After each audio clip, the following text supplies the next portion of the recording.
candidatos à presidência Seja da muito República. bem-vindo, boa noite. Bem-vindo, candidato. Boa noite para o senhor. Eu vou pedir que o senhor tome esse lugar. A sua cadeira já está aí reservada. E vamos começar, então, a entrevista. Bom, a gente começa sempre com uma introdução para explicar a situação para o público. O Jornal Nacional está iniciando agora esta, como eu disse, que é a última entrevista da nossa série com os principais candidatos à presidência. Hoje recebendo Fernando Haddad do PT, como nós já fizemos com Ciro Gomes, do PDT, Jair Bolsonaro, do PSL, Geraldo Alckmin, do PSDB e Marina Silva, da Rede, dos dias 27 ao dia 30 de agosto. Haddad passou a ser o candidato do PT à presidência da República na terça-feira agora. E com 8% das intenções de voto na última pesquisa do Ibope, ele está entre os 5 primeiros colocados, que é um requisito para ser entrevistado aqui ao vivo na bancada do JR. Nas entrevistas, nós abordamos os temas que marcam cada uma das candidaturas, questionamos assuntos polêmicos e tratamos da viabilidade de alguns pontos dos programas de governo. Na semana que vem, os candidatos mais bem pontuados pela pesquisa Datafolha mais recente, que nós vamos mostrar aqui também daqui a pouco, também vão estar no Jornal da Globo. Bom, o tempo total desta entrevista é de 27 minutos e não pode ser ultrapassado, porque foi esse o tempo dado a Ciro Gomes, a Jair Bolsonaro, a Geraldo Alckmin e a Marina Silva. Ao fim desse tempo, o candidato ainda vai ter mais 1 minuto para dizer que Brasil ele quer para o futuro. E o tempo começa a ser contado a partir de agora. Renata. Candidato, boa noite novamente. Boa noite. O PT, nas 2 vezes em que esteve à frente da presidência da República, com Lula e depois com Dilma, protagonizou os maiores escândalos de corrupção da história recente do país. O Mensalão e o Petrolão, envolvendo 12 bilhões de reais em desvios. Nem Lula, nem Dilma, nem o PT jamais fizeram uma autocrítica. As pesquisas mostram que o eleitor quer um governo honesto. Como é que o senhor vai convencer o eleitor de que a corrupção não vai continuar no novo governo do PT, se não há uma autocrítica, se não há um pedido de desculpas ao povo brasileiro pelos bilhões desviados por causa da corrupção? Bom, boa noite, Renata. Boa noite, William. Boa noite, telespectador. Boa noite, presidente Lula, que milhões de brasileiros gostaríamos de ver nessa cadeira concorrendo na corrida presidencial. Eu divido essa questão da corrupção da seguinte maneira. Eu acho que há 2 governos possíveis em relação à corrupção. Um governo que fortalece as instituições que combatem a corrupção, Polícia Federal, Controladoria Geral da União, Ministério Público e Poder Judiciário, e governos que enfraquecem essas instituições.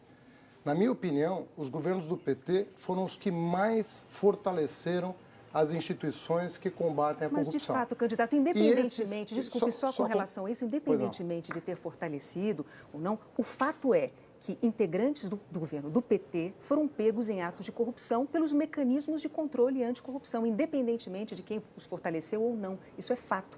Eu volto a repetir, será que uma autocrítica, um pedido de desculpas, um meia-culpa mesmo ao povo brasileiro? Minha resposta.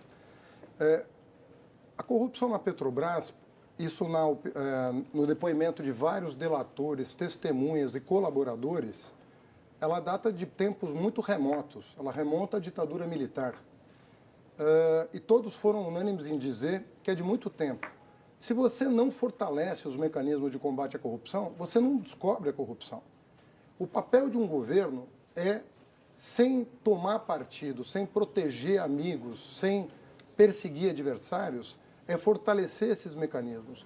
E a própria Polícia Federal, o próprio Ministério Público reconhecem que os governos petistas foram os que mais apoiaram essas instituições. Bom, o senhor mencionou a Petrobras, mas é fato, todas as investigações da Lava Jato apuraram isso, e as nomeações de diretores da Petrobras passavam, sim, pelo presidente Lula, pelo então presidente Lula. A gente sabe, inclusive, que Renato Duque era, dentro da Petrobras, segundo a Lava Jato, responsável pela propina do PT. O presidente Lula se encontrou com Renato Duque no aeroporto de Congonhas para falar sobre as denúncias de corrupção. Ele confessou isso, né?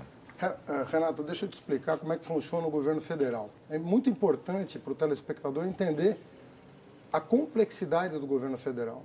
O presidente da República, ele escolhe o presidente da empresa, ele escolhe os membros do conselho, a quem ele convida, com participação, inclusive, da iniciativa privada, Mas é muito difícil para um presidente se imiscuir em assuntos assim, de cada diretoria. Tanto é que os diretores da Petrobras não despacham com o presidente da Por República. que o presidente Lula se encontrou com o Renato Duque no aeroporto de Congonhas? Depois de deixar a presidência, em função de um rumor. E Dilma Rousseff era presidente do Conselho de Administração. Sim, que afastou Renato Duque quando ele tomou posse, a partir de um rumor de que ele poderia estar envolvido num esquema de propina. Esses diretores todos já tinham sido afastados. Então, eu não estou aqui querendo dizer que não houve falha na fiscalização da Petrobras, porque o papel de um governo é também, não só... Falha de quem, candidato? Desculpe, falha de quem? Para essa corrupção graçar dentro da empresa? Deixa eu te responder. A administração pública, ela avançou muito a administração direta e indireta. As estatais, eu considero que ficaram mais desguarnecidas. Mas o fortalecimento dessas instituições desbaratou uma quadrilha que foi posta na cadeia. Inclusive os empresários que participaram da corrupção, esses infelizmente já saíram. Mas, candidato, porque eu penso que foram muito beneficiados. Me permita fazer uma observação que é importante. Foram muito beneficiados pela lei que permitiu que, às vezes, uma delação acompanhada sem provas pudesse gerar um benefício a ponto de um corruptor, confesso, já estar gozando da liberdade e do seu patrimônio. Candidato, vamos colocar as coisas nos seus devidos lugares. O senhor já disse em entrevistas anteriores, né, que o que aconteceu em relação à corrupção foram atos de indivíduos e não do Partido dos Trabalhadores como organização. O Ministério Público tende a discordar dessa sua afirmação, por quê? No levantamento do próprio Ministério Público, quando a gente olha aqui a lista, a gente vê entre presos, condenados, investigados e réus na Lava Jato, o que é que tem do PT? Tem 2 ex-presidentes da República, Lula e Dilma. Tem 11 ex-ministros. Desses 11 ex-ministros, tem 2 ex-ministros da Fazenda, Guido Mantega e Antônio Palocci. Tem 4 ex-presidentes do Partido dos Trabalhadores, eu posso nomeá-los, se o senhor preferir. Tem 3 tesoureiros, ou seja, os procuradores, diante dessa situação, eles dizem o seguinte: não havia ali atos isolados, o que havia ali era uma situação sistêmica, organizada. Eu gostaria de saber como é que o senhor se contrapõe a essa evidência. Olha, na verdade, o financiamento empresarial de campanhas criou uma série de brechas que permitiram a pessoas, algumas tentarem ajudar o partido de forma irregular e outras enriquecerem pessoalmente. Agora, eu não condeno ninguém por antecipação. Você citou pessoas que já foram, inclusive, excluídas de processos penais. Eu citei Várias pessoas delas. que estão presas ou condenadas, ou que são rés, ou que foram investigadas. Vamos falar de um nome conhecido. A presidenta Dilma não é ré em nenhuma ação que eu tenha conhecimento. Você tem conhecimento de uma ação ela é investigada, candidato. Não, mas espera aí. Presos, condenados, investigados. Investigado. A Rede Globo é investigada. Mas não, a Rede Globo não é essa a questão, não, candidato. É o senhor se apresenta aos eleitores brasileiros como candidato do Partido dos Trabalhadores. Me permita, o senhor se apresenta como candidato à presidência da República pelo Partido dos Trabalhadores. O Partido dos Trabalhadores tem esta lista imensa de integrantes envolvidos na Lava Jato de alguma maneira. Alguns estão presos, outros não estão, são réus, outros são investigados. Esta situação não é criada pela Rede Globo Televisão, nem pela mídia, nem pela imprensa. É uma situação dada. Eu estou oferecendo ao senhor a oportunidade de se contrapor a esta evidência, porque o senhor diz que petistas erraram, não o partido. E o Ministério Público diz que havia uma organização, um sistema de corrupção que integrava essas pessoas todas. Eu estou voltando à sua pergunta. Você citou a presidenta Dilma Rousseff. Ela não é ré em nenhuma ação. Investigada, candidato. Mas, conforme eu disse, hoje nós estamos num momento em que muitas pessoas são investigadas e muitas estão sendo absolvidas. Outras tantas não. Outras tantas não. Então você tem que individualizar e cada um pagar pelos seus atos. Você não pode, em função de um indício, condenar. E eu penso, Bonner, que a Rede Globo muitas vezes condena por antecipação. Não é pela fato, maneira vocês não tratam Fatos. Eu, como jornalista, o que eu faço é jornalismo. Vocês não tratariam os problemas da Rede Globo da maneira como vocês tratam os problemas do PT? Os problemas da República, candidato, os problemas da República dizem respeito a uma nação de brasileiros, a milhões e milhões de eleitores que estão agora há dias...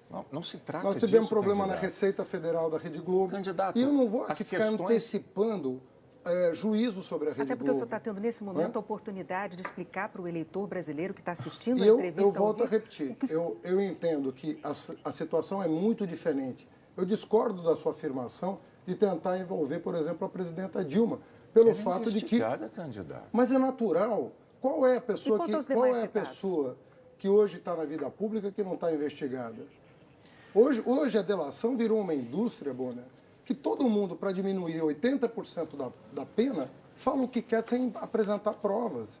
Você acha isso correto? Uma pessoa pega 20 anos de cadeia, faz uma delação, não apresenta nenhuma prova, a pena cai para 4 anos e a pessoa vai para a prisão domiciliar, gozar do seu patrimônio intacto, enquanto os trabalhadores da empresa estão demitidos. Vamos lá, candidato. Além de criticar as delações... Em nenhum lugar do mundo funciona assim. O Brasil melhorou muito a posição dele no ranking internacional de países que graças à legislação aprovada pelo PT. Combatem a corrupção. Graças à legislação aprovada pelo PT. A mesma que colocou petistas nessa situação. A mesma que colocou tucanos. Eu gostaria de mover a entrevista adiante. A mesma que colocou tucanos, a mesma que colocou PMDBistas, a mesma que colocou pepistas. Vários integrantes de partidos aliados ao PT, então, enfim. É fato. E da oposição também é fato. Mas o senhor, além de fazer críticas às delações, o senhor... Da maneira como estão sendo processadas. O senhor e outros integrantes do seu partido criticam também o judiciário. Muitos petistas já se referiram àquilo que seria uma conspiração do judiciário. No entanto, quando a gente olha a lista de ministros integrantes do Supremo Tribunal Federal, a gente observa o seguinte: nos 2 governos de presidentes petistas, Dilma Rousseff e Lula, foram nomeados 13 ministros do Supremo Tribunal Federal. Dos atuais 11 integrantes da casa, 7 foram indicados ou por Lula ou por Dilma. No Superior Tribunal de Justiça, outro órgão superior, são 33 cadeiras, 28 foram indicadas por governos petistas, Lula ou Dilma. Dos 141 atuais desembargadores da Justiça Federal, 141, 92 foram indicados por Lula ou por Dilma. E mais, no TRF4, ele é simbólico, porque o TRF4, em segunda instância, condenou Lula, e ele tem quantos integrantes? 27 integrantes. Dos 27 integrantes do TRF4, 22 foram indicados por Lula ou por Dilma.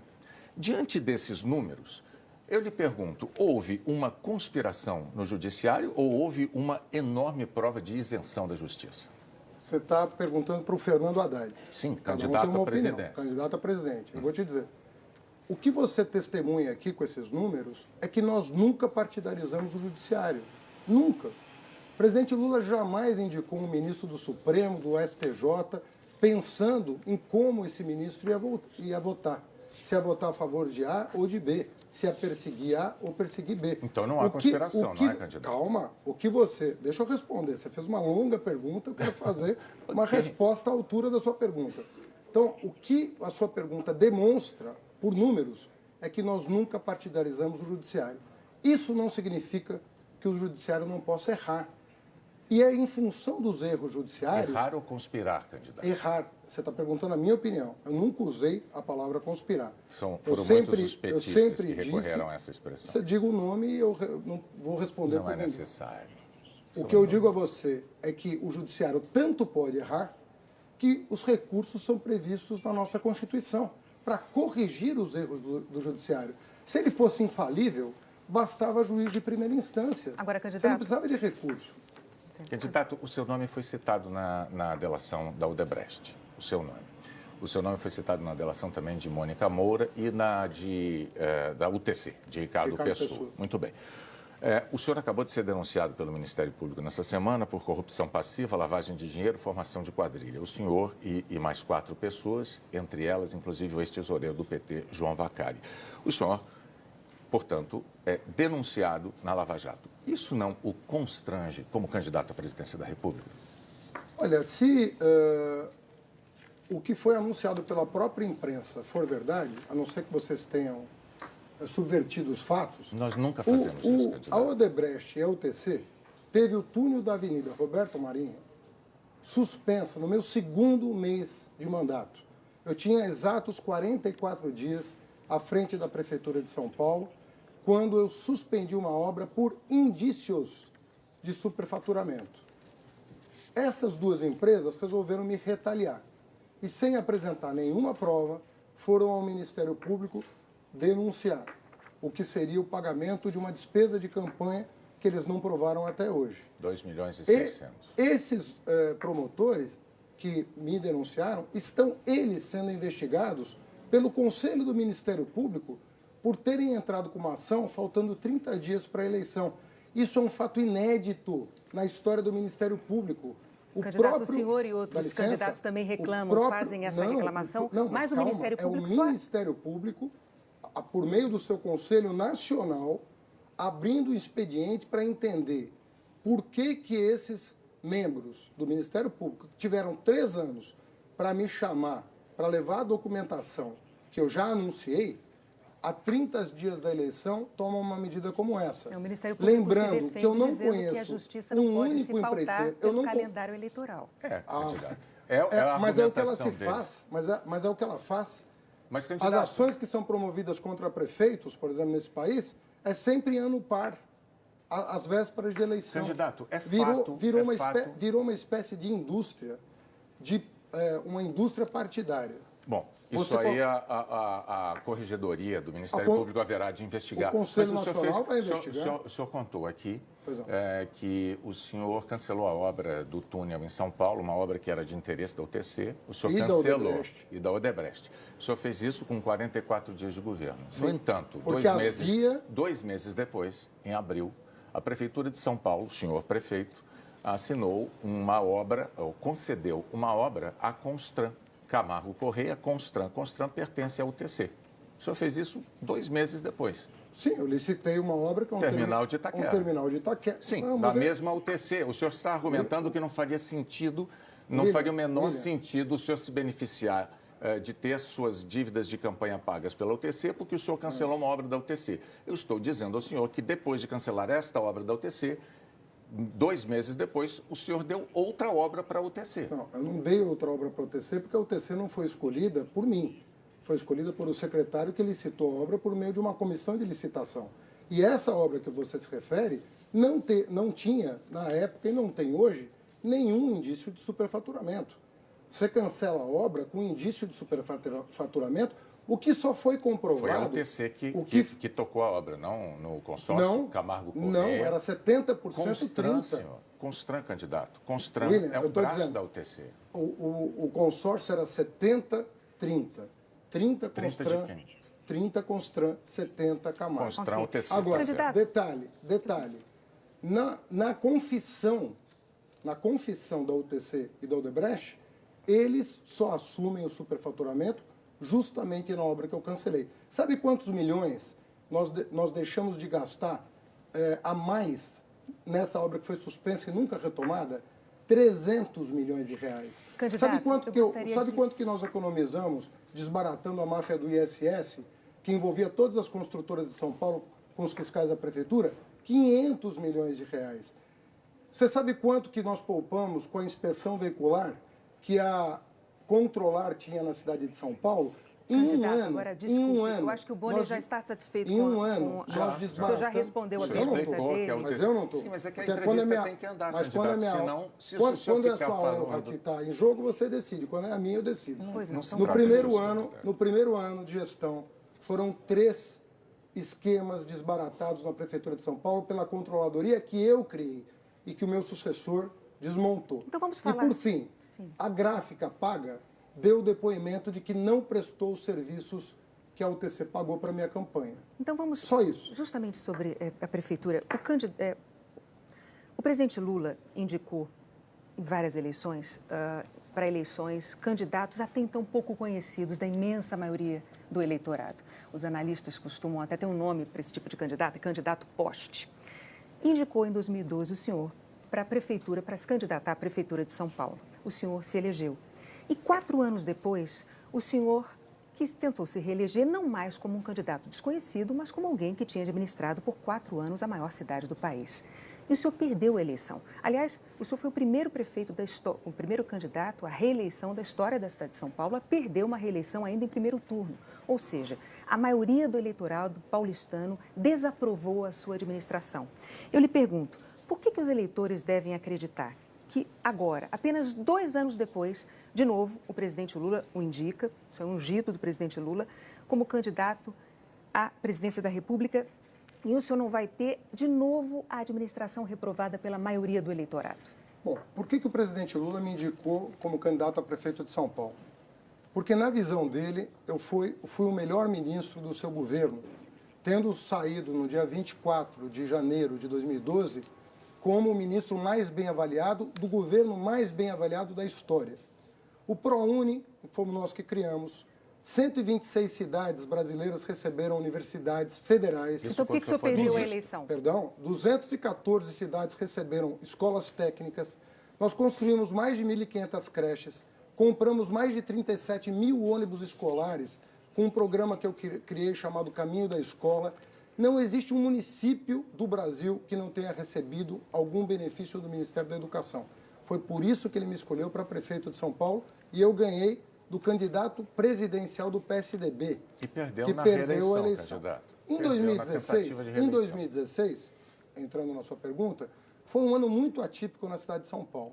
O clima que se criou no Brasil de antipetismo, porque se represou informações sobre os demais partidos, foi enorme.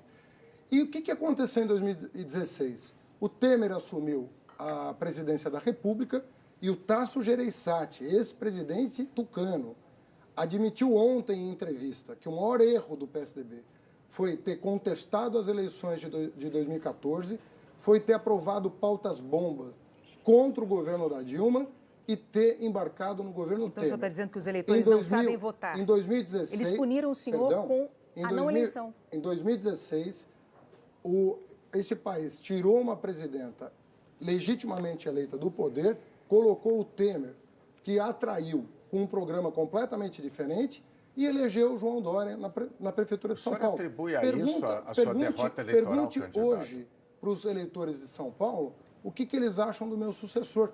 Pergunte aos brasileiros o que eles acham do governo Michel Temer. E aí você vai saber o que aconteceu em 2016.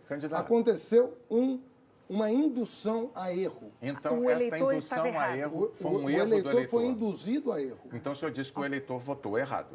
Ele votou errado. Ele votou com as informações que ele tinha. Tá, mas as informações que ele tinha não é de que o PSDB era de Santos, o PMDB era de Santos, o PP era de Santos e o demônio do país virou o PT. E o petista... E isso se provou errado. E o petista Fernando Haddad, quando candidato à Prefeitura de São Paulo, fez uma série de promessas e não as cumpriu. Eu lhe pergunto se as promessas que o senhor não cumpriu não teriam tido um peso grande nessa sua derrota eleitoral em primeiro turno na tentativa de reeleição. Vou exemplificar. O senhor prometeu construir 55 mil moradias e entregou 15 mil. O senhor prometeu construir 43 unidades básicas de saúde. O senhor entregou 12 de 43. No fim do seu mandato, havia quase 500 mil de paulistanos, 500 mil pessoas, esperando para fazer um exame médico. Essa fila era uma fila de 500 mil de paulistanos. Na área da segurança pública, o senhor prometeu contratar 2.000 guardas civis. O senhor entregou uma contratação de 600. Prometeu 2.000, entregou 600. O senhor não cumpriu promessas como prefeito de São Paulo. Muito bem. Por que o eleitor haveria de imaginar que o senhor virá a cumprir as promessas que faz como candidato à presidência da República? O meu plano de metas, William, tinha 123 metas Eu cumpri a maioria delas. Mas o senhor deixou coisas em aberto em saúde. Não, mas... Em saúde e segurança você me fez pública uma pergunta e não está me deixando responder. Não, candidato, eu só não quero que o senhor... Eu viabilizei. O senhor pode se defender e responder, não, só depois de eu fazer esta observação. Pois é. O senhor deixou em aberto promessas na área habitacional, na área da saúde e na área da segurança pública. Por favor, pode responder. Os seus números não estão bem corretos. Eles estão corretos, na área da moradia, não. Na área da moradia, por favor, nós não vamos discutir números agora, porque eles estão corretos. Eu não vou entrar nessa polêmica, está publicado no Diário Oficial. Isso. No Diário Oficial do município estão os dados. Eles estão disponíveis. Agora, são 123 itens, nós cumprimos mais de 50%, 100% das metas, e 85% ou 100% ou mais de 50% das metas. Detalhe, o PIB brasileiro entre 2015 e 2016 caiu 8%. Eu peguei a maior recessão da história da cidade de São Paulo e entreguei a cidade com grau de investimento. Com grau de investimento. Você sabe o que é o grau de investimento? Sim, senhor. Então você fique sabendo que com a maior recessão da história da cidade, eu entreguei com 5,5 bi em caixa, com 2.200 para pagar. Eu tive responsabilidade de manter a cidade de São Paulo sã num período de crise. Hoje, você tem estados atrasando salário, você tem municípios atrasando salário, você tem obras paradas no Brasil inteiro. Você não tem nada disso na cidade de São Paulo, candidato, não por causa do prefeito atual, por causa do trabalho que eu fiz. Ok, para a entrevista, então, render mais, vamos continuar. Para a eleição de 2010, o presidente Lula indicou a então candidata à presidência da República, Dilma Rousseff, exatamente como fez com o senhor em 2012 para a Prefeitura de São Paulo e agora com a sua candidatura à presidência da República. Mas ao sair do governo, ter que deixar o governo, a presidente Dilma deixou o Brasil na crise em que todos nós brasileiros estamos mergulhados hoje e quase 11 milhões de desempregados. Hoje esse número já são 13, mais de 11 milhões. Mais de 11 milhões de desempregados, hoje são 13 milhões. Por que os eleitores devem acreditar que com o senhor, o partido que deixou mais de 11 milhões de desempregados não vai agravar a crise? Olha, eu tenho todas as razões do mundo para imaginar que o PSDB não vai sabotar o governo eleito no próximo dia 7 de outubro, como fez em 2014. A culpa é do outro partido? Em 2014, não, a culpa é do PSDB porque o presidente do PSDB assumiu a culpa ontem. Candidato.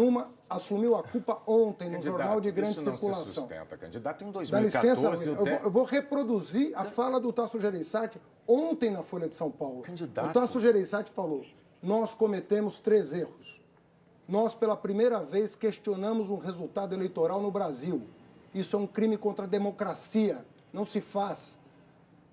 Segundo lugar, nós aprovamos uma pauta em que nós não acreditávamos para prejudicar o PT. As palavras são dele, Tasso Gereissati. 3, nós embarcamos no governo Temer. Candidato. E 4, nós embarcamos em Aécio Neves. Isso é o PSDB, esses 4 elementos é responsabilidade do PSDB. A crise é dos outros, então, o que dizer PSDB. dos mais de 11 milhões de desempregados? Mas Dilma Rousseff deixou o Brasil com mais de 11 milhões de desempregados. Governo Dilma, candidato. Quando que a recessão começa? Depois da reeleição. O senhor fez uma pergunta, eu vou lhe responder. Em 2014, durante a campanha eleitoral de 2014, o déficit público passava de 17 bilhões. O PIB, o crescimento do PIB já tinha caído para 0,5%. A presidente Dilma Rousseff, candidata à reeleição, dizia que estava tudo indo às mil maravilhas. Vamos relembrar a história. Não só isso, ela dizia que ia manter, se reeleita, a política que estava implementando para a economia brasileira e ainda acusava, o senhor deve se lembrar disso também, ela acusava os adversários, dizia que se eles ganhassem, ao assumirem o poder, eles iam mexer na economia e iam tirar, aspas, tirar a comida da mesa do trabalhador. Aí, ela ganhou a eleição. Ao ganhar a eleição, tomou posse imediatamente, tentou corrigir os rumos da economia, daquilo que o senhor mesmo chamou de cavalo de pau. Ela deu o cavalo de pau, tentando corrigir a economia, porque ela precisava ser corrigida, só que aí ela perdeu completamente a credibilidade. Os críticos imediatamente disseram que ela cometeu um estelionato eleitoral e nós mergulhamos numa crise de que, aliás, ainda não saímos até hoje. Qual é a dificuldade que o Partido dos Trabalhadores tem de fazer uma autocrítica, de reconhecer a sua culpa, a gestão da economia no ano de 2014 já fazendo água? Sabe qual é o problema? Você Primeiro, você está citando uma entrevista minha em que eu digo os erros que foram cometidos no final do governo Dilma. Então, é contraditório o que você está dizendo, porque você está citando uma entrevista minha, em que eu estou dizendo, eu estou fazendo as críticas. Outra coisa é você dizer que a recessão de 2015 e 2016... Você estava culpando dos outros partidos, candidato? Eu estou dizendo que as pautas bomba e a sabotagem que ela sofreu, reconhecida pelo presidente do PSDB, teve mais influência na crise do que os eventuais erros cometidos antes de 2014. Nós tínhamos a menor taxa de desemprego em 2014. Você está falando de desempregado? Pega a série histórica, 4,9% de desemprego em dezembro de 2014. E aí começa o seu Eduardo Cunha, o seu Aécio Neves, a aprovar despesa lá no Congresso Nacional. Despesa em cima de despesa. Para sabotar um governo que precisava fazer um ajuste, mas não para jogar a economia numa recessão, para recuperar a economia, como já tinha acontecido em vários momentos. Como nós combinamos antes, infelizmente, o seu tempo terminou, mas enfim, está registrada aqui a sua opinião a respeito. Eu pediria agora que o senhor se dirigisse ao público para manifestar para ele qual é o Brasil que o senhor quer para o futuro. O senhor tem 1 minuto. Eu tenho certeza que todos que estão me ouvindo se lembram dos 12 anos de normalidade democrática que nós vivemos no país. Era luz para todos, era universidade para todos, era ProUni, eram universidades no interior, eram escolas técnicas no interior, era a transposição do São Francisco, era a Transnordestina. Geramos 20 milhões de empregos em 12 anos na iniciativa privada e no serviço público. 12 anos de normalidade democrática. A partir do momento que a oposição passou a contestar o resultado das urnas, nós passamos a enfrentar essa crise da qual nós podemos sair em outubro deste ano se nós recuperarmos o projeto que vinha dando certo. Desenvolvimento econômico com inclusão. O povo é parte da solução, o povo não é problema. Vamos fazer o Brasil ser feliz de novo. Vote 13. Candidato Fernando Haddad, muito obrigado pela sua presença aqui, por enfrentar as perguntas nessa entrevista na bancada. Olha, a seguir a gente volta com a nova pesquisa da Datafolha de intenção de voto na eleição presidencial.